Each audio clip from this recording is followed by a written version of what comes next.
Assalamualaikum warahmatullahi wabarakatuh. Jumpa lagi dengan channel Andrason Napoleon berbagi cerita. Ba'da subuh 17 April 2024, hari Rabu.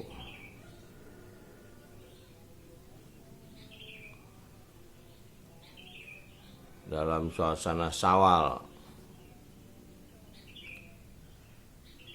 saya akan bercerita tentang perintah Iqra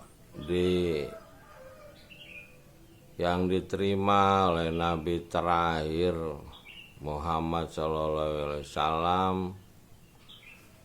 Perintah Iqra itu adalah perintah membaca. Nah, manusia ini apabila membaca, maka dia akan bisa berpikir.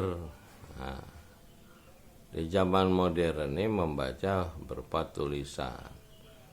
Nah, perintah Iqra ini mengacu kepada Nabi Ibrahim alaihissalam, bapaknya para nabi, yaitu dia mencari Tuhan. Mulai dari dia berpikir Tuhan dia yang sebenarnya siapa. Sementara bapaknya membuat Tuhan berupa patung, batu. Dan dia berpikir, saya nggak mungkin bertuhan patung yang berbentuk manusia yang tidak bisa berbicara, tidak bisa bergerak. Akhirnya dia mencari Tuhan. Nah, proses dia mencari Tuhan itu adalah proses ibadah yang diperintah yatafakkarun. Apakah kamu tidak berpikir? Nah, itu perintah dari dalam hati Ibrahim alaihissalam. Kesadaran dia untuk berpikir. Jadi kita ini kalau punya kesadaran, maka kita akan berpikir itu. Itulah suara dari hati nurani. Nah, akhirnya dia bertanya bulan, matahari, bintang. Pada akhirnya dia menyatakan diri tidak mau bertuhan kepada benda ciptaan. Dia bertuhan kepada pencipta alam semesta, yaitulah Robbil Alamin. Dia menyatakan saya beriman kepada Robbil Alamin.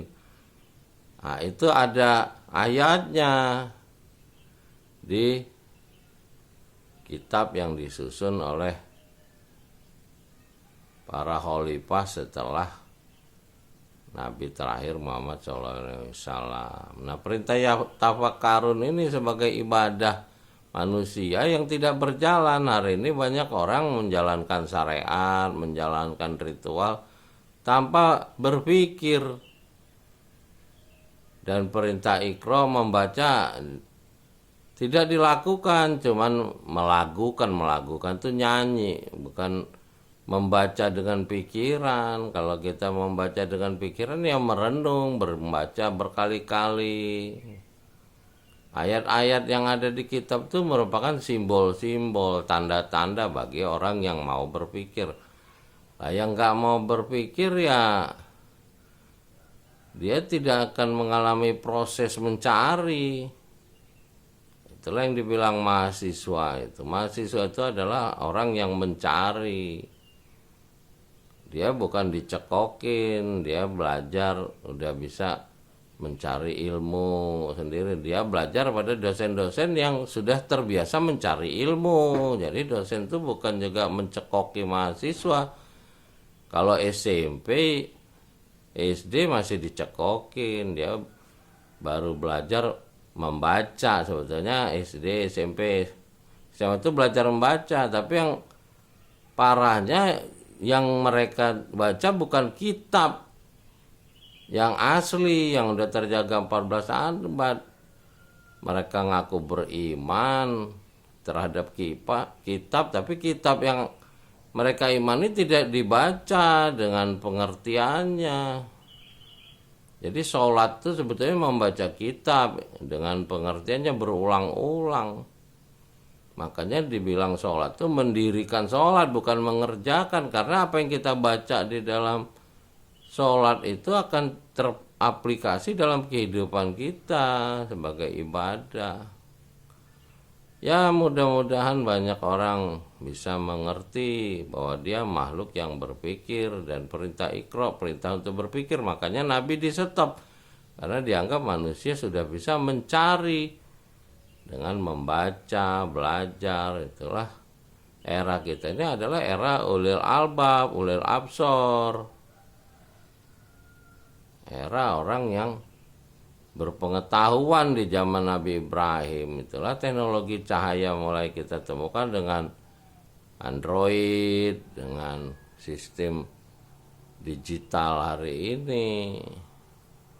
Mudah-mudahan kita semua bisa Iqra, membaca kitab berulang kali, minimal 7 kali sampai seumur hidup, sehingga bisa mendapat hikmah. Dan hikmah ini untuk kita masing-masing, tidak perlu diseragamkan. Makanya dibilang oleh Nabi terakhir Muhammad SAW, perbedaan itu adalah hikmah, adalah rahmat, adalah karunia dari pencipta. Jadi pencipta itu memberikan pemikiran yang berbeda-beda untuk saling mengisi. Itulah kita sekarang ini membangun namanya persaudaraan. Makanya Nabi Muhammad sudah mencontohkan sahabat gitu, para sahabat. Jadi kita akan menjalankan satu perserikatan manusia, united people, di mana manusia satu sama lain bersahabat, termasuk bersahabat dengan alam semesta, makhluk-makhluk yang ada di seluruh alam. Demikian, assalamualaikum warahmatullahi wabarakatuh.